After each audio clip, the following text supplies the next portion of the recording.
Jumping in here with some Godtear Tactica. We've got some new releases coming up, and Godtear is in an excellent place right now in that there are numerous warbands of all the different colors that you could put together so many absolute different tactical ways to approach and play this game. You can have crazy combos that deal tremendous amounts of damage, but can you pull that off? Can you have this what if where you need to be here and make this happen and prevent that happening and do it? And sometimes in war games, I love the crazy combos because if I can just navigate and get that combo off, as improbable as it is, you're going to be saying my name all week. You're going to be remembering that combo. Whether I win or lose doesn't matter. I pull that off. We created that tabletop immortality in that moment. Likewise, you could build lists in Godtear, given the flexibility of the warband in the system, where they deal a little bit of damage, but it's about area control, literally moving the salty tier piles of the gods to different locations, or creating tier piles and planting banners on them. Build lists that win with minimal fighting. There's a lot of play styles.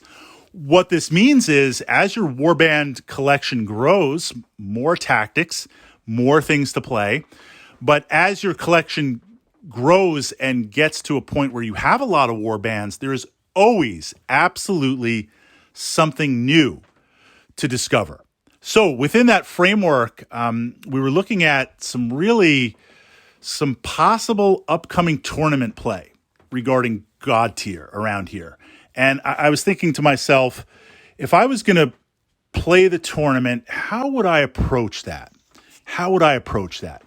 Two frameworks within that. I think as a tournament player, you need to know what you're getting involved with ahead of time and make some serious decisions and stick to those decisions. Be okay with those decisions. The moment that you're not, that's where you have an unexpected experience. What I mean by that is Warhammer 40,000, the tournaments that I would play in, for me, 40K is about the narrative. I've played a lot of games. I love big games. I win games. I lose games. I've got a lot of different armies. I'm going to the tournament to try and win, but I like to bring experimental tech, technology, lists that are different to try and do something different. That means I could get wrecked. That means things don't always quite work out. That means I might wind up on a table that doesn't favor me. That's okay, because I'm all about the grimdark narrative. Now, no right or wrong on this. On the opposite side, X-Wing miniatures.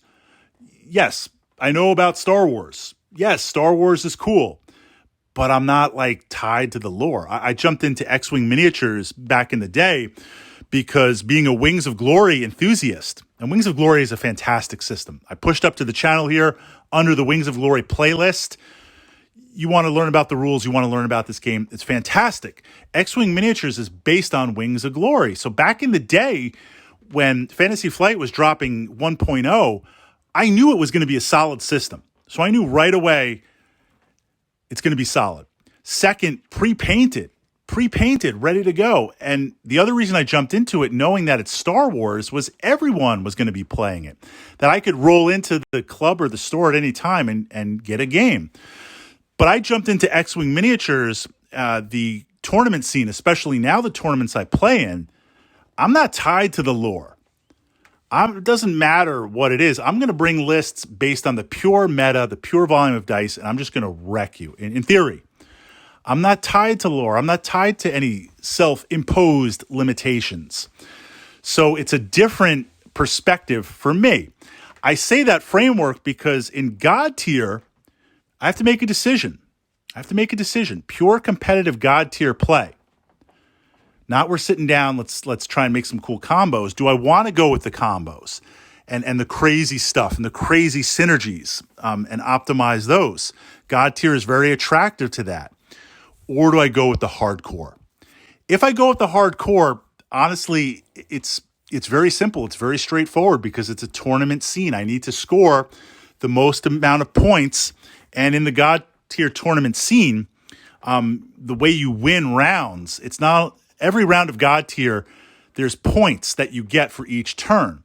And at the end of the turn, the player that has the most points wins that turn. So it's not only games that you win, but the tiebreaker is the points that you've scored. So if I win 3 games, if we're playing 3 games today and I win 3 games and you win 3 games, we're a tied score. How do we know what's the tiebreaker? The tiebreaker is the accumulation of individual points every single turn to break that, which means I need 2 things.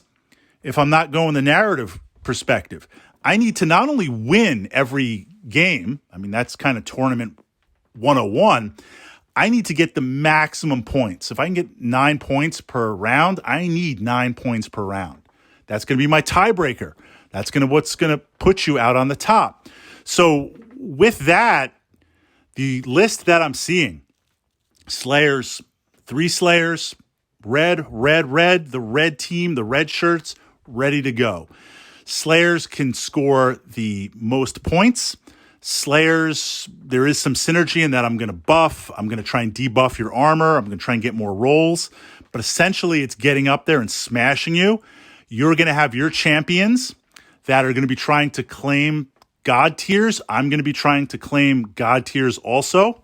So we're going to be planting banners, but that means your champions have to get up there. My Slayers excel at killing champions.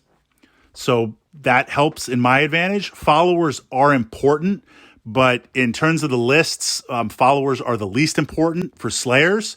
So that means certain lists that you're going to remove my followers to gain points or farm my followers, they're not necessary in my lists, so I can pull them back and just camp them in my deployment zone and deny you those battle points. I'm not reliant on followers for my buffs, unlike some other lists. So just absolute optimization, piles and piles of dice. This is I say that because this is kind of the framework. You're thinking of Godtear, you're looking at the warbands, or you're thinking about some tournament tactica, tournament play.